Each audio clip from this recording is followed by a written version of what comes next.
Mike Lee. Senator Lee, good morning. It's great to have you on. Good morning. It's good to be with you as always. Senator, let's cut right to the chase. Do you believe that the Republican coalition in the Senate should move expeditiously to confirm President Trump's nominee, whoever it might be, on Saturday before the election, or at least to vote? I'm not going to assume everyone's going to vote for the nominee till they see and hear from her, but should a vote occur before the election? It should, and we will cast that vote, and we will confirm Amy Coney Barrett. Now, I'm not certain that it will be her, but I'm almost certain it'll be Amy Coney Barrett. We'll be better off as a result. Now, she is, of course, Catholic, and your colleague Ben Sass already began to strike back at Reuters and Newsweek, which published anti Catholic attacks on her yesterday, taking Democratic talking points from her confirmation hearing. Do you expect anti Catholicism to tinge, unfortunately, the Amy Coney Barrett hearings? Yes, I do. No, I think that is exactly what will happen. I think it is the worst thing Democrats could do to oppose her. I think it will be harmful to them politically, and I think it'll be harmful to their objective of trying to stop her nomination, her confirmation. But here's the thing, Hugh. They can't help themselves. I don't think they will be able to exercise the self-restraint to go after her in an anti-Catholic way. And I think it's going to backfire on them colossally. I agree with you. I believe that every Catholic, and I'm a Catholic, every Catholic in the country should know that the Democratic Party has a dogma deep within it that they hide most of the time, which is anti Catholicism. I know their nominee is a Catholic. I know they say they're not anti Catholic, but Senator Lee, I think they are. Yes. And look, I saw this up close and personal. I was in the room where it happened when we had two of my colleagues on the Senate Judiciary Committee go after her for being too Catholic. And what upset me about that was it wasn't just anti-Catholicism. It was anti-being religious. They seemed to be saying, it's one thing to belong to the Catholic Church. It's another thing to actually believe in it. You're too Catholic. The dogma lives strong with you, or you're an Orthodox Catholic. I find that patently offensive. As a religious minority myself, I don't take kindly to somebody getting mad at somebody else for actually believing in their religion. It is also explicitly unconstitutional under Article 6. There shall be no religious test for office in the United States, according to the Constitution. Senator Lee, I was very confident that your seatmate, Senator Romney, who I call Governor Romney, was going to be on the right side of this. He announced that yesterday. I've been telling people for weeks he would be on the right side of this because he ran twice for president on originalist judges. Were you surprised at all? I was not surprised. I believed he would get there as well. Look, Mitt Romney understands the stakes. Mitt Romney wants to make sure that we get this seat filled, and I wasn't surprised. I was, however, pleased when he made the announcement. Do you believe that Senator Graham will have the hearings concluded in time for a vote before the election? Yes, he will. So President Trump's going to make the announcement on Saturday. We'll be holding hearings on this within a couple of weeks after the nomination has been made, and we'll get it teed up. I am firmly of the belief that we do need to vote prior to the election. It's got to be done by then, and I think we will make that decision, and I'm urging my colleagues as much. Now, there are emergency petitions already making their way to the Supreme Court out of the Pennsylvania Supreme Court's ruling on absentee and written and mailed ballots. There's a federal district court who's made an erroneous decision, in my opinion, on mail-in ballots in Wisconsin. Is there a chance we can get this done by mid-October? I don't think the whole thing will be done by mid-October. I think that would be a little ambitious. I would love to see that happen, and you raise a fair point. There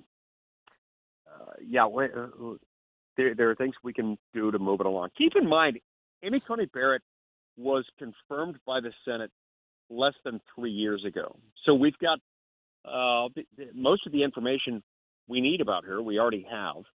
The FBI background check can just be refreshed and updated to reflect, her work on the court, the U.S. Court of Appeals for the Seventh Circuit over the last 3 years.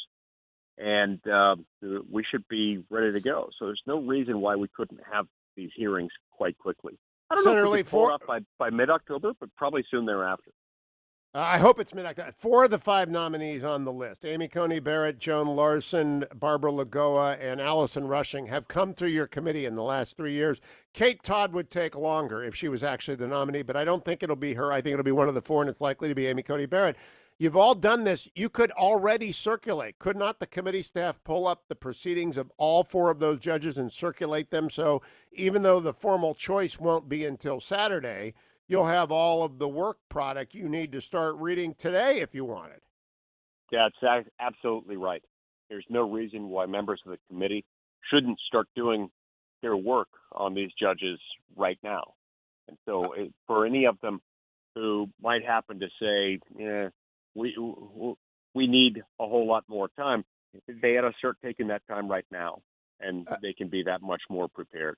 Can you tell me how long the hearing portion of this I don't think we need to hear from professors. I don't think we need to hear from witnesses. I think we need to hear from the nominee and the senators. And I don't even know if the Republicans want to take their time. I think I might just grant all the time to the Democrats so they can blow themselves up like Wile E. Coyote, which they do repeatedly in these things. But how much time did the hearings actually require? Well, we are going to have full hearings. It's going to take between 3 and 4 days to get it done. It's not really that hard, but it is thorough. Keep in mind, Hugh, there's no constitutional and there's no statutory requirement that we go through a hearing process. This is by Senate custom, practice, tradition, and some internal rules that we do it this way. But the Constitution and federal law don't require it. We're doing it anyway because it's the right thing to do. But we're handling this in a manner that's quite consistent. As I point out on my op-ed that I published with Fox News today, just a few minutes ago, we're doing it the same way this has been done most of the time under similar circumstances throughout American history. Senator Lee, if Nancy Pelosi does as she intimated she might on Sunday with George Stephanopoulos, which is to rush an impeachment article to the Senate in order to freeze the Senate pursuant to the Constitution, do you believe that Leader McConnell ought to, if that begins to advance, immediately move the nominee to the floor and vote? Yes, I do. I also believe that if such articles are sent over, insofar as people are suggesting that once the articles are received, we have to turn to those, we could take steps to table the articles. But I think you're right. I think the safer course of action would be that if they start moving in a direction, they can't just instantly cause articles of impeachment to materialize out of nothing. If they start moving in that direction, if we start seeing them do that, we ought to preempt it by bringing the nominee to the floor and confirming the nominee immediately. Let me play for you Don Lemon on. Don Larson was a great pitcher. Don Lemon is a CNN anchor 2 nights ago, cut 25. Everybody sticks We're with going to 15. have to blow up the entire system. And you know what we're going to have to do? No, I don't know you about know that. what we're going to, yes, Yeah. what you have to do? You just got to vote. Honestly, from what your closing argument is, you're going to have to get rid of the Electoral College. Because the people... I don't see it. Because the minority in this country decides who the judges are and they decide who the president is. But you need a constitutional amendment to do that. And if Joe Biden wins, Democrats can stack the courts and they can do that amendment and they can get it passed. So, Senator Lee, Don Lemon's never going to win the spelling bee, but he clearly represents radical Democrats who are in control of the caucus. What is your response to that radical nature of tear up the Constitution? I think that is a perfectly predictable opinion for a radical leftist activist to be having. And I think for something that calls itself a news enterprise, to have that on the air from an anchor is disgraceful. But it shows us what CNN is. It's no longer about news. It's about advocacy. And this isn't even advocacy that's all that defensible. This is just this is lunacy. It's anti-American. It's anti-constitutional. Look, the whole point of the Constitution is to restrain government. He's talking about undoing those parts of the Constitution that require restraint. That's bad. I agree. It was radical, and the entire party is unhinged, and American voters have got to remember that